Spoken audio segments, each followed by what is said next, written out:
കർത്താവ് നിങ്ങളോടുകൂടെ അങ്ങേ ആത്മാവോടുകൂടെയും വിശുദ്ധ യോഹന്നാൻ അറിയിച്ച പരിശുദ്ധ സുവിശേഷത്തിൽ നിന്ന് കർത്താവേ അങ്ങേക്ക് മഹത്വം. അധ്യായം 6 1 മുതലുള്ള തിരുവചന ഭാഗം. അക്കാലത്ത് യേശു തിബേരിയാസ് എന്നുകൂടി വിളിക്കപ്പെടുന്ന ഗലീലി കടലിൻ്റെ മറുകരയിലേക്ക് പോയി. വലിയ ഒരു ജനക്കൂട്ടം അവനെ അനുഗമിച്ചു. കാരണം രോഗികളിൽ അവൻ പ്രവർത്തിച്ച അടയാളങ്ങൾ അവർ കണ്ടിരുന്നു. യേശു മലയിലേക്ക് കയറി ശിഷ്യന്മാരോടുകൂടെ അവിടെ ഇരുന്നു. യഹൂദരുടെ പെസഹ തിരുനാൾ അടുത്തിരുന്നു. യേശു കണ്ണുകളുയർത്തി ഒരു വലിയ ജനതതി തൻ്റെ അടുത്തേക്ക് വരുന്നത് കണ്ടു. അവൻ പീലിപ്പോസിനോട് ചോദിച്ചു, ഇവർക്ക് ഭക്ഷിക്കാൻ നാം എവിടെ നിന്ന് അപ്പം വാങ്ങും? അവനെ പരീക്ഷിക്കാനാണ് യേശു ഇങ്ങനെ ചോദിച്ചത്. എന്ത് ചെയ്യണമെന്ന് യേശു നേരത്തെ മനസ്സിൽ കരുതിയിരുന്നു. പീലിപ്പോസ് മറുപടി പറഞ്ഞു, ഓരോരുത്തർക്കും അല്പം വീതം കൊടുക്കാൻ 200 ദനാറയ്ക്കുള്ള അപ്പം പോലും തികയുകയില്ല. ശിഷ്യന്മാരിൽ ഒരുവനും ശിമിയോൻ പത്രോസിൻ്റെ സഹോദരനുമായ അന്ത്രയോസ് അവനോട് പറഞ്ഞു, 5 ബാർലി അപ്പവും 2 മീനും കൈവശമുള്ള ഒരു കുട്ടി ഇവിടെയുണ്ട്. എന്നാൽ ഇത്രയും പേർക്ക് അതെന്തുണ്ട്? യേശു പറഞ്ഞു, ആളുകളെയെല്ലാം ഭക്ഷണത്തിനിരുത്തുവിൻ. ആ സ്ഥലത്ത് പുല്ല് തഴച്ച് വളർന്നിരുന്നു. 5000-ഓളം വരുന്ന പുരുഷന്മാർ അവിടെ ഇരുന്നു. അനന്തരം യേശു അപ്പമെടുത്ത് കൃതജ്ഞതാസ്തോത്രം ചെയ്ത് അവർക്ക് വിതരണം ചെയ്തു. അതുപോലെ തന്നെ മീനും വേണ്ടത്ര നൽകി. അവർ ഭക്ഷിച്ച് തൃപ്തരായപ്പോൾ അവൻ ശിഷ്യന്മാരോട് പറഞ്ഞു, ഒന്നും നഷ്ടപ്പെടാതെ മിച്ചമുള്ള കഷണങ്ങളെല്ലാം ശേഖരിക്കുവിൻ. 5 ബാർലി അപ്പത്തിൽ നിന്ന് ജനങ്ങൾ ഭക്ഷിച്ചതിന് ശേഷം മിച്ചം വന്ന കഷണങ്ങൾ 12 കുട്ട നിറയെ അവർ ശേഖരിച്ചു. അവൻ പ്രവർത്തിച്ച അടയാളങ്ങൾ കണ്ട ജനങ്ങൾ പറഞ്ഞു, ലോകത്തിലേക്ക് വരാനിരുന്ന പ്രവാചകൻ സത്യമായും ഇവനാണ്. അവർ വന്ന് തന്നെ രാജാവാക്കാൻ വേണ്ടി ബലമായി പിടിച്ചുകൊണ്ടു പോകുവാൻ ഭാവിക്കുന്നുവെന്ന് മനസ്സിലാക്കിയ യേശു വീണ്ടും തനിയെ മലമുകളിലേക്ക് പിന്മാറി. കർത്താവിൻ്റെ സുവിശേഷം. ക്രിസ്തുവേ അങ്ങേക്ക് സ്തുതി.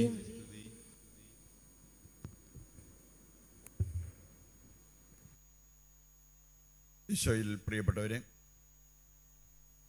ഇന്നത്തെ സുവിശേഷ ഭാഗം നമ്മെ ഓർമ്മിപ്പിക്കുന്നത് കർത്താവ് അപ്പം വർദ്ധിപ്പിച്ച് അനേകരെ തീറ്റിപ്പോറ്റിയതാണ്. സാധാരണഗതിയിൽ അത്രയും അപ്പം കൊണ്ട് ഇത്രയും പേരെ പരിപോഷിപ്പിക്കുക അസാധ്യമായ കാര്യം. നമ്മൾ കാണുന്നുണ്ട്, സമാന്തര സുവിശേഷങ്ങളിലെല്ലാം പറയപ്പെട്ടിരിക്കുന്ന ഒരു കാര്യമാണ് ഈ അപ്പം വർദ്ധിപ്പിക്കൽ. വീണ്ടും വർദ്ധിപ്പിച്ചു എന്ന് പറഞ്ഞിരിക്കുന്നത് കാണാൻ പറ്റും.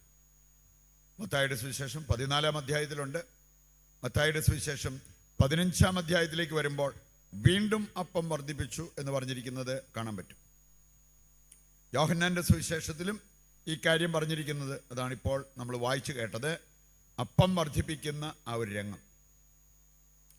ഇതേക്കുറിച്ച് നമ്മൾ ചിന്തിക്കുമ്പോൾ നമുക്കറിയാം, പഴയ നിയമത്തിലുണ്ട് 2 രാജാക്കന്മാർ 4-ാം അധ്യായം എടുക്കുമ്പോൾ ഒരാൾ അവരുടെ ആദ്യ ഫലം അതുകൊണ്ടുണ്ടാക്കിയ അപ്പം അതുമായിട്ട് എലീഷ പ്രവാചകൻ്റെ അടുത്തേക്ക് വരുന്ന ഒരു രംഗം കാണാൻ പറ്റും. എലീഷ പറഞ്ഞൊരു കാര്യം, അതെടുത്ത് വിശക്കുന്ന ഈ പാവങ്ങൾക്ക് കൊടുക്കുക, അവർ ഭക്ഷിക്കട്ടെ. അപ്പോൾ അവിടെയും അവർ പറഞ്ഞത്, ഈ 20 ഇട്ടി പോലത്തെ സാധനം ഇത് ഇത്രയും പേർക്ക് 100 പേർക്ക് ഭക്ഷിക്കുക എന്ന് പറഞ്ഞാൽ അതെങ്ങനെ തികയും? കുഴപ്പമില്ല, കൊടുക്കുക, മിച്ചം വരും. അതാണ് എലീഷ പ്രവാചകൻ പറഞ്ഞത്. അവർ കൊടുത്തു. പ്രവാചകൻ പറഞ്ഞതുപോലെ സംഭവിച്ചു എന്ന് 2 രാജാക്കന്മാർ 4-ാം അധ്യായത്തിൽ നമ്മൾ വായിക്കുന്ന ഒരു കാര്യമാണ്. പ്രിയപ്പെട്ടവരെ, ഇതുമായി ബന്ധപ്പെടുത്തി നമ്മൾ മനസ്സിലാക്കിയിരിക്കേണ്ടത് ശരീരത്തിനുതകുന്ന അപ്പത്തെക്കുറിച്ച് മാത്രമല്ല, നമുക്ക് അതിനുപരിയായിട്ട് വിശുദ്ധ കുർബാനയെക്കുറിച്ചും നമുക്ക് ചിന്തിക്കാൻ പറ്റും. ശരീരത്തിനും മനസ്സിനും ആത്മാവിനും ഒരുപോലെ പരിപോഷണം നൽകുന്ന ദിവ്യകാരുണ്യം. ഇനി അതുകൊണ്ട് നമുക്ക് ഈ ഒരു ഫിസിക്കൽ ബ്രെഡിനേക്കാൾ ബ്രെഡ് ഓഫ് ലൈഫ്, യോഹന്നാൻ 6-ാം അധ്യായം നമ്മളെ പഠിപ്പിക്കുന്ന ഒരു കാര്യമാണ് ജീവന്റെ അപ്പം. വിശപ്പടക്കാൻ ഉപകരിക്കുന്ന അപ്പത്തെക്കുറിച്ച് മാത്രം നമ്മൾ ചിന്തിച്ചാൽ പോരാ, ജീവന്റെ അപ്പം. ആദ്യം നമുക്ക് ഈ വിശപ്പടക്കാനുള്ള അപ്പത്തെക്കുറിച്ച് ഒന്ന് മനസ്സിലാക്കിയിരിക്കുന്നത് നല്ലതാണ്. ബൈബിൾ നമ്മളെ പഠിപ്പിക്കുന്ന ഒരു കാര്യമുണ്ട്. ഒന്നാമത്തേത്, അധ്വാനിച്ച് അപ്പം ഭക്ഷിക്കണം. അധ്വാനിക്കാത്തവർക്ക് ഭക്ഷിക്കാനുള്ള അവകാശം ഇല്ലെന്ന് 2 തെസ്സലോനിക്കർ 3-ാം അധ്യായം 10-ാമത്തെ വചനം വായിക്കുമ്പോൾ നമ്മൾ കാണുന്നുണ്ട്. അധ്വാനിച്ച് അപ്പം സമ്പാദിച്ച് അത് ഭക്ഷിക്കണം. വെറുതെ കയ്യും കെട്ടിയിരുന്ന് വല്ലവരും അധ്വാനിച്ചുണ്ടാക്കിയത് കൊണ്ട് തിന്ന് കുടിച്ച് സുഖജീവിതം നയിച്ച് മുമ്പോട്ട് പോകാനല്ല ക്രിസ്ത്യാനിയുടെ വിളി. നമ്മുടെ വിളിക്കനുസരിച്ച് നമ്മൾ ജീവിക്കണം എന്നുള്ളത് കർത്താവ് നമ്മെ ഓർമ്മിപ്പിക്കുന്ന കാര്യമാണ്. പറയുന്നുണ്ട്, അലസരായി കഴിയുന്നവർക്ക് ഒരു ന്യായീകരണവുമില്ല, അധ്വാനിക്കുന്ന കർഷകനാണ് ആദ്യഫലത്തിൻ്റെ അവകാശമെന്ന് പൗലോസ് തീമോത്തിക്ക് എഴുതിയ ലേഖനത്തിലും നമ്മെ പഠിപ്പിച്ചിരിക്കുന്ന ഒരു കാര്യമാണ്. രണ്ടാമതൊരു കാര്യമുണ്ട്, ഈ അപ്പം പങ്കുവയ്ക്കാനുള്ളതാണ്. മറ്റുള്ളവരുമായിട്ട് പങ്കുവയ്ക്കാനുള്ളതാണ് അപ്പം. അതുകൊണ്ടാണ് എലീഷ പ്രവാചകൻ പറഞ്ഞത്, വേറൊന്നും നോക്കണ്ട, ഇതെടുത്ത് വിശക്കുന്ന ആ പാവങ്ങൾക്ക് കൊടുക്കുക, അവർ ഭക്ഷിക്കട്ടെ. നമ്മൾ കാണുന്നുണ്ട് തോബിത്തിൻ്റെ പുസ്തകം 2-ാം അധ്യായം എടുക്കുമ്പോൾ അവിടെ ഒരു സംഭവം കാണുന്നുണ്ട്. തോബിത്തിൻ്റെ ബഹുമാനാർത്ഥം ഒരു പാർട്ടി അറേഞ്ച് ചെയ്തു. ഞാൻ ഓർത്തിട്ടുണ്ട്, ഒരു കാരണം കണ്ടുപിടിക്കാൻ നോക്കി നടക്കുക ആൾക്കാർ പാർട്ടി നടത്താൻ, ഒരു പാർട്ടി. ഇനി അവിടെ ഇവർക്കെല്ലാം ഭക്ഷിക്കാവുന്നതിനേക്കാൾ ഒരുപാട് ഭക്ഷണ പദാർത്ഥങ്ങൾ അവിടെ കാണപ്പെട്ടു. ഇത് കണ്ടിട്ട് തോബിത്ത് പറഞ്ഞൊരു കാര്യമുണ്ട്, നീ 2 പാവങ്ങളെ വിളിച്ചോണ്ട് വാ, അവരുമായിട്ട് നമുക്ക് ഇതിൻ്റെ ഒരു ഭാഗം പങ്കുവയ്ക്കാം. പാർട്ടിയുടെ ഇടയ്ക്കും അദ്ദേഹത്തിൻ്റെ മനസ്സിക്കോടെ പോയ ചിന്ത, മറ്റുള്ളവർക്ക് നന്മ വരണം, പാവങ്ങളെ സഹായിക്കണം. പറയുണ്ട്, ഇത്രയും വിഭവസമൃദ്ധമായ ഭക്ഷണം ഇവിടെ ഉള്ളപ്പോൾ നമ്മൾ എന്തുകൊണ്ട് അതിൻ്റെ ഒരു ഭാഗം പങ്കുവെച്ചുകൂടാ? ഈ മനോഭാവം, ഈ ഒരു ചിന്താഗതി ക്രിസ്ത്യാനികളുടെ ചങ്കിലൊന്ന് കയറിയിരുന്നെങ്കിൽ അവരുടെ ജീവിതം ഐശ്വര്യപ്രദമായതിന്, അനേകർ അതിലൂടെ അവരുടെ ജീവിതത്തിന് അർത്ഥം കണ്ടെത്തിയേനെ. നമ്മൾ കാണുകയാണ്, ഇങ്ങനെ ഒരു കാര്യം ചെയ്തതുകൊണ്ട് പിന്നീട് ദൂതൻ പോലും പറയുന്നുണ്ട്, റാഫേൽ വെളിപ്പെടുത്തുന്നൊരു കാര്യം, നീ ആ ഭക്ഷണത്തിലൊരു ഭാഗം പങ്കുവയ്ക്കാൻ മനസ്സ് കാണിച്ചപ്പോൾ നിന്റെ ദൈവം നിന്നെ കണ്ടു. അതുകൊണ്ടാണ് നിനക്കൊരാവശ്യം വന്നപ്പോൾ എന്നോട് പറഞ്ഞ് പോയി സഹായിക്കാൻ. മനുഷ്യരെ മാത്രമല്ല, മാലാഖമാരെ ദൈവം ഒരുക്കും. ഇനി അതിന് ഇങ്ങനെയുള്ള കാര്യങ്ങൾ ചെയ്യുമ്പോഴാണ് ദൈവം ആ കാര്യത്തിന് മുന്നോട്ട് വരുന്നത് എന്ന് നമ്മൾ മനസ്സിലാക്കണം. നമ്മൾ ഇഷ്ടം പോലെ കൈവശം ഉണ്ടായിട്ടും ഒരു മനുഷ്യനെയും സഹായിക്കാതെ മുമ്പോട്ട് പോകുന്നൊരവസ്ഥയിൽ ഞാൻ വിളിക്കുമ്പോഴേ ദൈവം വരണം, ഞാൻ വിളിക്കുമ്പോഴേ ദൈവം ദൂതനെ അയക്കണം എന്നൊക്കെ ചിന്തിച്ചാൽ അതിനകത്ത് നീതിയൊന്നുമില്ല. ഇവിടെ പറയാണ്, നീ കാര്യം ചെയ്യാൻ മനസ്സ് കാണിച്ചത് കൊണ്ടാണ് ദൈവം എന്നോട് പറഞ്ഞത് പോയി അവനെ സഹായിക്കാൻ. അങ്ങനെ സഹായം നമുക്ക് ലഭിച്ചിരിക്കും എന്നുള്ളത് നാം മനസ്സിലാക്കിയിരിക്കേണ്ട കാര്യമാണ്. സങ്കീർത്തനം 41 വായിച്ചാൽ മതി. അതിൻ്റെ ആദ്യ വചനങ്ങളെല്ലാം നമ്മളെ പഠിപ്പിക്കുന്നത് ദരിദ്രരെ സഹായിച്ചാൽ നമ്മുടെ ജീവിതത്തിൽ ഉണ്ടാകാവുന്ന നന്മയെക്കുറിച്ച് അവിടെ പറഞ്ഞിട്ടുണ്ട്. ഒരുപാട് കാര്യങ്ങൾ, ഒരു ലിസ്റ്റ് തന്നെ അവിടെ നമുക്ക് കാണാൻ പറ്റും, ഏതെല്ലാം മേഖലയിൽ നമ്മൾ അനുഗ്രഹിക്കപ്പെടും എന്നതിനെക്കുറിച്ച്. അതുകൊണ്ട് തന്നെ പ്രിയപ്പെട്ടവരെ, ഈ കാര്യത്തിൽ വീഴ്ച വരുത്തരുത് എന്ന് നമ്മൾ മനസ്സിലാക്കണം. മൂന്നാമതൊരു കാര്യം കൂടി നമുക്ക് കാണാൻ സാധിക്കും, അതാണ് ഭക്ഷണം ഒരു കാരണവശാലും നമ്മൾ വേസ്റ്റ് ആക്കരുത്. നേരത്തെയൊക്കെ ആയിരുന്നു ഭക്ഷണം ആവശ്യത്തിന് കിട്ടാതിരുന്ന അവസ്ഥ. പക്ഷെ ഇന്ന് ഭക്ഷണം ഉണ്ടാക്കുമ്പം ആളുകളുടെ എണ്ണം നോക്കിയിട്ടൊന്നുമല്ല, ഇഷ്ടം പോലെ ഉണ്ടാക്കി അത് കഴിക്കാൻ പറ്റാത്തത് കൊണ്ട് വേസ്റ്റ് ആക്കുന്നവരെ കാണാൻ പറ്റും. ഇവിടെ നമ്മൾ കണ്ടു, ബാക്കി വന്നതെല്ലാം ശേഖരിക്കാൻ കർത്താവ് തന്നെ പറഞ്ഞൊരു കാര്യം, ഫുഡ് വേസ്റ്റ് ആക്കരുത് എന്നുള്ളത് ദൈവം അവിടെ നമ്മെ പഠിപ്പിച്ച കാര്യമാണ്. ഇന്ന് വേസ്റ്റ് ആക്കപ്പെടുന്ന ഫുഡ് എന്തുമാത്രം ആൾക്കാരുടെ വിശപ്പടക്കാൻ ഉപകരിക്കുമായിരുന്നു. അപ്പം അറിവുണ്ട്, ഭക്ഷണം ഉണ്ടാക്കുന്ന കാര്യത്തിലും ഭക്ഷണം കഴിക്കുന്ന കാര്യത്തിലും ഭക്ഷണം വേസ്റ്റാക്കാതിരിക്കുന്ന കാര്യത്തിലുമൊക്കെ നമുക്കൊരു ശ്രദ്ധ വേണം എന്നുള്ളത് നാം തിരിച്ചറിയണം. മറ്റൊരു കാര്യം, നമ്മുടെ മക്കളാണേലും മാതാപിതാക്കളാണേലും ആവശ്യത്തിന് കഴിച്ചു കഴിഞ്ഞാൽ പിന്നെ നിർബന്ധിച്ച് കഴിപ്പിക്കാൻ പോകേണ്ട കാര്യമൊന്നുമില്ല. ഇത് ചില സാഹചര്യങ്ങളിൽ ഞാൻ കണ്ടിട്ടുണ്ട്. ഒരു കൊച്ച് 8-10 ഇഡ്ഡലി കഴിച്ചു കഴിഞ്ഞാൽ അത് പോരാന്നും പറഞ്ഞ് പിന്നെയും കഴിപ്പിക്കുന്നവർ.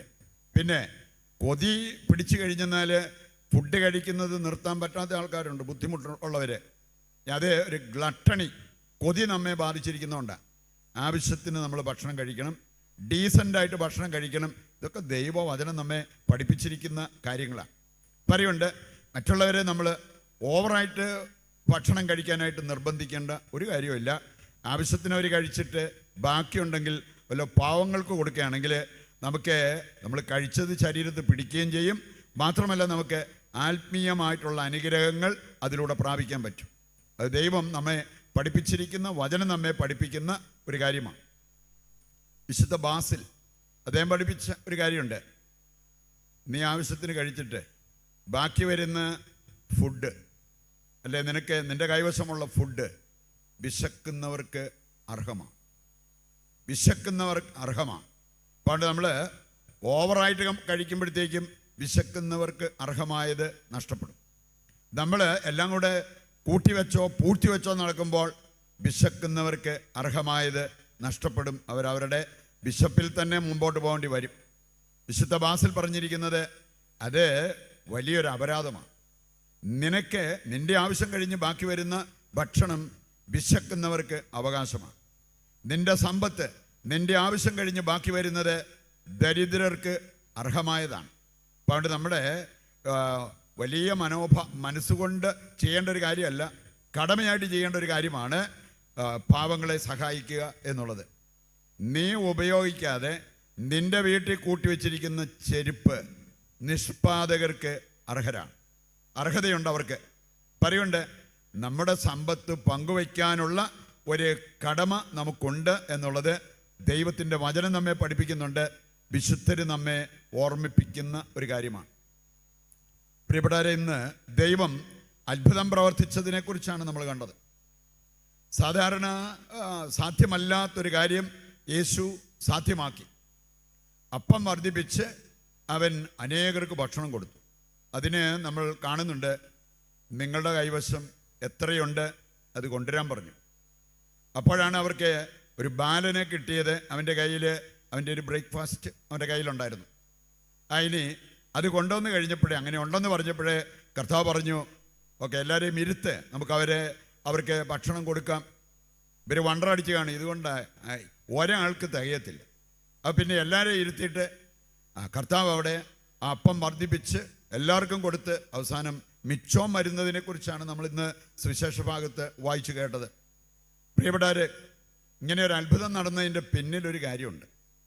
അതാണ് ലൂക്കാസ് സുവിശേഷം 19:26 വായിച്ചാൽ നമുക്ക് മനസ്സിലാക്കാൻ ബുദ്ധിമുട്ടുള്ളൊരു കാര്യം അവിടെ പറഞ്ഞിട്ടുണ്ട്.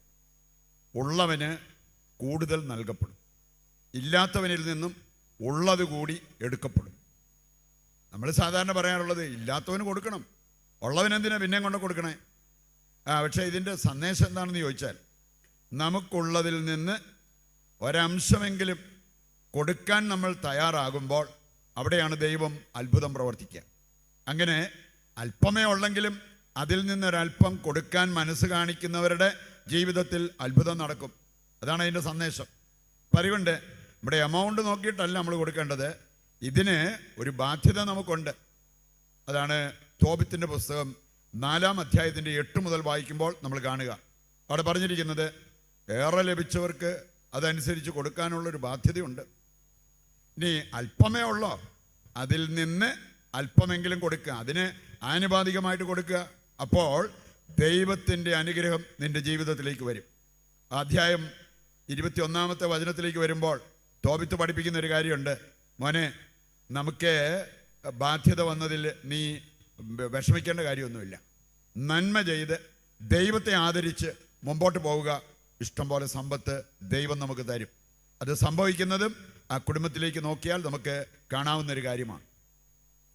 മത്തായിയുടെ സുവിശേഷം 15-ാം അധ്യായം ഞാൻ പറഞ്ഞല്ലോ, 14-ഉം 15-ഉം ദൈവം ഇതുപോലെ അപ്പം വർദ്ധിപ്പിക്കുന്നത്, അത്ഭുതം പ്രവർത്തിക്കുന്നതിനെക്കുറിച്ച് നമുക്ക് കാണാൻ പറ്റും. പക്ഷെ അതിന് നാം കയറേണ്ട 3 പടികൾ, സ്റ്റെപ്സ് ഈ അധ്യായം തന്നെ നമ്മളെ പഠിപ്പിക്കുന്നത് കാണാൻ പറ്റും. മത്തായി 15-ാം അധ്യായം 1 മുതൽ 9 വരെ വായിച്ചാൽ അവിടെ പറഞ്ഞിരിക്കുന്നത് നിന്റെ ഹൃദയം നേരെയാക്കണം. ഹൃദയം അവക്രവും അചഞ്ചലവുമായിരിക്കണം. ഹൃദയം ശരിയായിട്ട് പ്രവർത്തിക്കണം. മറ്റെല്ലാ കാര്യങ്ങളും ശരിയാകാൻ ആദ്യം നമ്മൾ ശരിപ്പെടുത്തേണ്ടത് ഹൃദയത്തെയാണ്. നേരെ ചൊവ്വെ പ്രവർത്തിക്കുന്ന ഒരു ഹൃദയം നമുക്കുണ്ടാകണം. രണ്ടാമത്തെ പാരഗ്രാഫാണ് 10 മുതൽ 20 വരെയുള്ള വചനഭാഗം വായിക്കുമ്പോൾ നമ്മൾ കാണുക. അതിൻ്റെ കാതലായ സന്ദേശം നിന്റെ മനസ്സ് നേരെയാക്കുക. മനസ്സ് നേരെയാക്കുക എന്ന് പറഞ്ഞാൽ മനസ്സുമായി വളരെ ബന്ധമുള്ള കാര്യമാണ് ചിന്തകൾ. മനസ്സുമായി വളരെ ബന്ധമുള്ള കാര്യമാണ് മനോഭാവം. ഇതൊക്കെ നേരെയാക്കി കഴിയുമ്പോൾ ദൈവം നിനക്കായിട്ട് അത്ഭുതം പ്രവർത്തിക്കും. 21 മുതൽ 28 വരെയുള്ള വചനഭാഗം മത്തായി 15 നമ്മളെ പഠിപ്പിക്കുന്നത് നിന്റെ വിശ്വാസം ദൃഢപ്പെടുത്തുക. വിശ്വാസത്തിൻ്റെ കേടുപോക്ക്, അപ്പോൾ ദൈവം അത്ഭുതം പ്രവർത്തിക്കും എന്നുള്ളതാണ്. ഇത് കഴിഞ്ഞിട്ടാണ് പിന്നെ 29 മുതൽ 39 വരെ ഉള്ള വചനഭാഗം നമ്മെ പഠിപ്പിക്കുന്ന ഒരു കാര്യം ഇതാണ്. ദൈവം അത്ഭുതകരമായിട്ട് രോഗശാന്തികൾ തരും. അത്ഭുതകരമായിട്ട് ദൈവം അപ്പം വർദ്ധിപ്പിച്ചത്, ഇതെല്ലാമാണ് നമ്മളിവിടെ കാണുക. പറയുണ്ട് ഹൃദയം നേരെയാക്കി, മനസ്സ് നേരെയാക്കി, വിശ്വാസം ദൃഢപ്പെടുത്തി കഴിയുമ്പോൾ ദൈവം അത്ഭുതം പ്രവർത്തിക്കും. ഇന്നത്തെ സുവിശേഷ ഭാഗത്ത് നമ്മൾ കണ്ട ഒരു കാര്യമുണ്ട്. യേശു സമതലത്തിലായിരുന്നു, അവിടെ നിന്ന് മലമുകളിലേക്ക് കയറി. ജനങ്ങൾ അവൻ്റെ അടുത്തേക്ക് വന്നു. യെശയ്യ 2-ാം അധ്യായം, യെശയ്യ 25-ാം അധ്യായമൊക്കെ വായിക്കുമ്പോൾ മലമുകളിൽ ദൈവം ഒരു വിരുന്നൊരുക്കിയതിനെ കുറിച്ചാണ്. ശരിക്കും പറഞ്ഞാൽ ഇതാണ് വിശുദ്ധ കുർബാന. മലമുകളിൽ ദൈവം ഒരു വിരുന്നൊരുക്കി.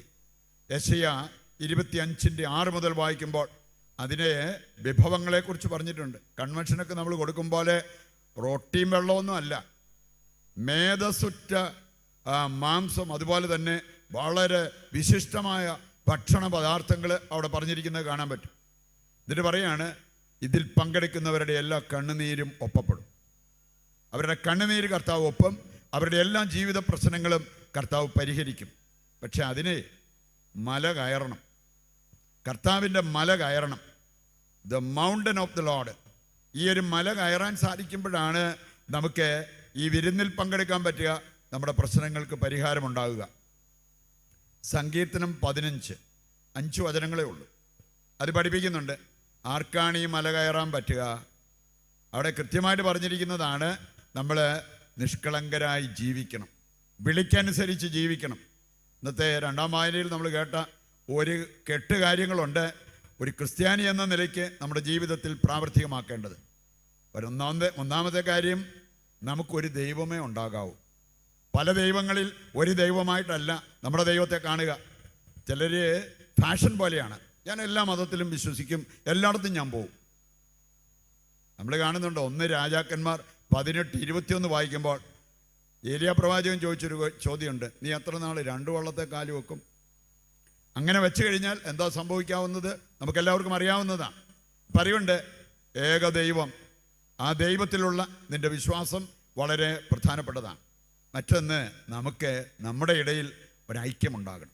കുടുംബത്തിലാണേലും ഇടവകയിലാണേലും സഭയിലാണേലും ഐക്യം ഉണ്ടാകണം എന്നുള്ളത് ദൈവവചനം നമ്മെ ഓർമ്മിപ്പിക്കുന്ന കാര്യമാണ്. ഇക്കാര്യങ്ങളൊക്കെ നിറവേറ്റാനുള്ള തീരുമാനം നമ്മുടെ ഭാഗത്തു നിന്ന് വന്നാൽ ദൈവം നമ്മുടെ ജീവിതത്തിലും അത്ഭുതം പ്രവർത്തിക്കും, നമ്മുടെ കുടുംബത്തിലും അത്ഭുതം സംഭവിക്കും എന്നുള്ള ആ ഒരു ബോധ്യം മനസ്സിലാക്കിക്കൊണ്ട് അതിനു വേണ്ട കൃപയ്ക്കും അനുഗ്രഹത്തിനുമായിട്ട് ദൈവത്തോട് നമുക്ക് ഈ ബലിയിൽ പ്രത്യേകം പ്രാർത്ഥിക്കാം.